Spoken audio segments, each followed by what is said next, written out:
Assalamualaikum warahmatullahi wabarakatuh. Perkenalkan, nama saya Kajina Rutmat dengan nomor NPM saya 247002111103. Baik, di sini saya akan menjelaskan tentang praktikum atau simulasi yang saya kerjakan bersama rekan-rekan saya yang berjudul tentang pengukuran daya dengan 3 alat ukur. Nah, tujuan yang pertama dari praktikum ini adalah dapat mengetahui cara pemasangan alat ukur. Yang kedua, dapat mengetahui dan memahami metode-metode pengukuran daya. Nah, untuk lebih lanjutnya mungkin bisa dilanjut penjelasannya oleh rekan-rekan saya. Perkenalkan, nama saya Andika Bintang Prayoga. NPM saya 247002111077. Baik, di sini saya akan menjelaskan terkait rangkaian metode 3 voltmeter. Yang pertama itu ada komponen yang digunakan. Rangkaian pertama menggunakan komponen 1 sumber AC, 2 resistor standar R1 sama dengan 2000 ohm. Yang ketiga, beban R2 sama dengan 98.000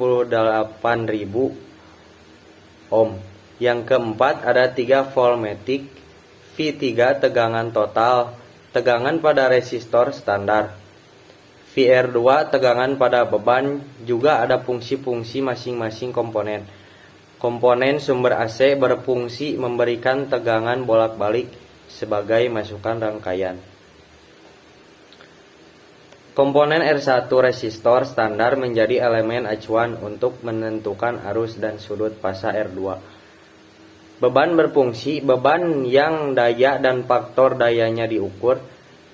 Voltmeter V3 fungsi mengukur tegangan keseluruhan. Pada rangkaian voltmeter FR1 mengukur tegangan pada resistor standar untuk menghitung arus. Voltmeter VR2 mengukur tegangan pada beban untuk mengetahui tegangan kerja beban. Terus juga ada hasil pengukuran dari simulasi, didapatkan V3 sama dengan 24,2 volt, VR1 sama dengan 0,48 volt, VR2 sama dengan 23,7 volt.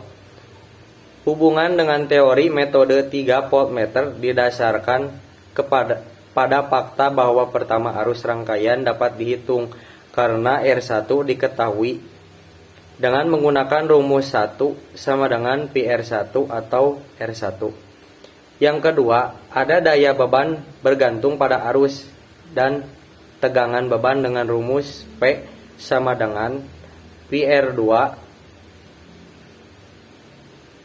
I cos P. Terus yang ketiga, faktor daya dihitung dengan persamaan segitiga tegangan dengan menggunakan rumus V3 pangkat 2 sama dengan V2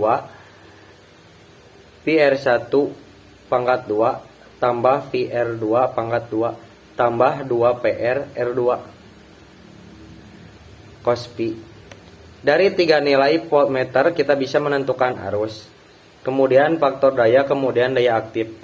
Metode ini bekerja karena tegangan pada komponen seri membentuk segitiga vektor tegangan. Terus juga ada penjelasan terkait metode 3 ampere. Yang pertama tuh komponen yang digunakan perdana, yang kalian kedua menggunakan komponen.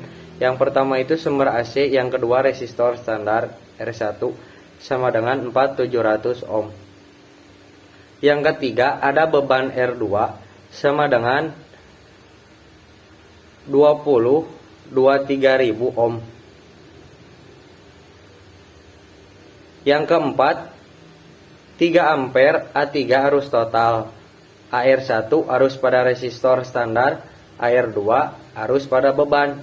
Fungsi masing-masing komponen sumber AC berfungsi menyuplai arus ke rangkaian komponen R1 resistor standar. Fungsi ini menjadi acuan untuk menentukan tegangan.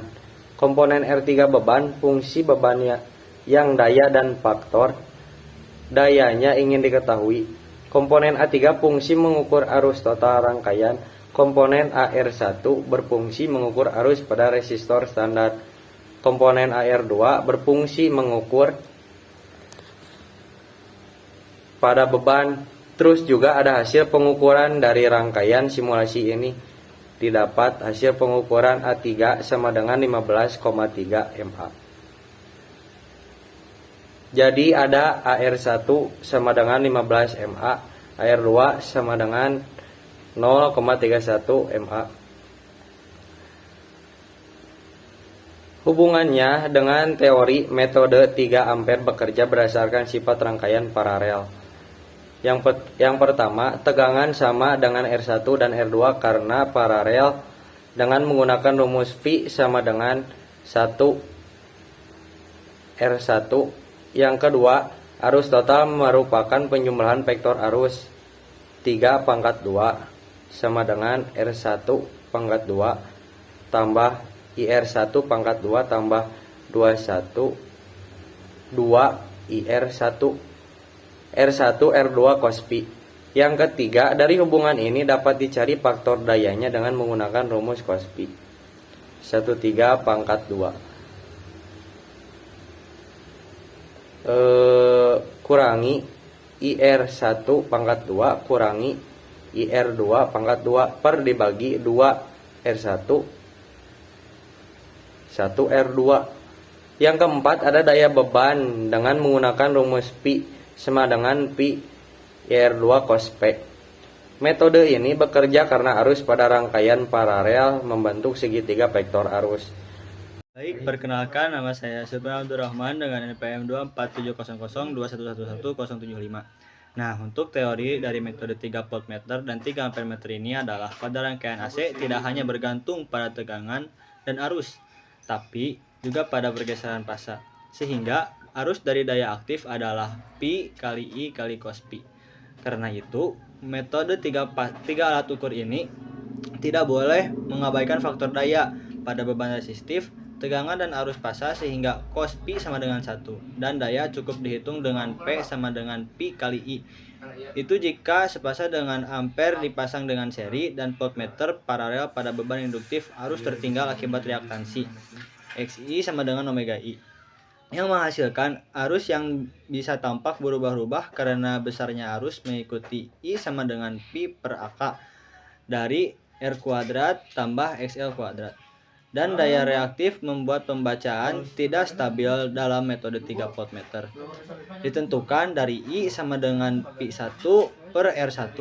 Nilai R2 dari R2 sama dengan pi 2 per I ada, dan daya aktif beban dapat dihitung dengan P sama dengan I pangkat I kali R kali R2 dan beban R dan R2 atau R beban R2 tersebut atau bentuk langsung yaitu P sama dengan pi 1 kali pi 2 per R1. Nah, itu untuk teori dasarnya. Baik, saya akan menjelaskan terkait tentang jawaban dari pertanyaan-pertanyaan dari grafik tersebut. Bisa kita lihat untuk grafiknya ditampilkan bahwa yang paling tinggi itu yaitu percobaan B. Kemudian untuk rasio kita bisa hitung bahwa rasio sama dengan percobaan B. Daya pada percobaan B dibagi daya pada percobaan A yang dimana yaitu 0,00214 per 1,2 kali 10 pangkat negatif 4 mendekati 8 sama dengan mendekati 18.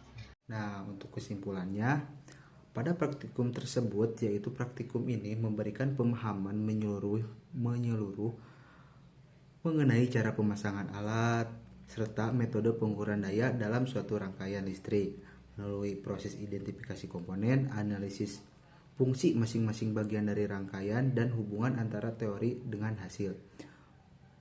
Praktikum ini mampu melihat bagaimana variasi konfigurasi rangkaian mempengaruhi besar kecilnya daya yang terukur.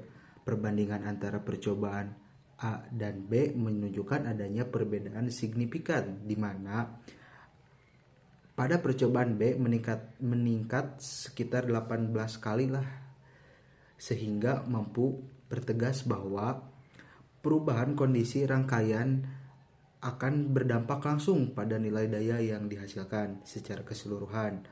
Praktikum ini memperkuat pemahaman konsep dasar pengukuran daya sekaligus mengasah keterampilan praktis dalam membaca dan memasang rangkaian, atau juga bisa mampu meningkatkan analisis kita terhadap alat ukur sistem maupun dalam bidang kelistrikan. Baik, terima kasih.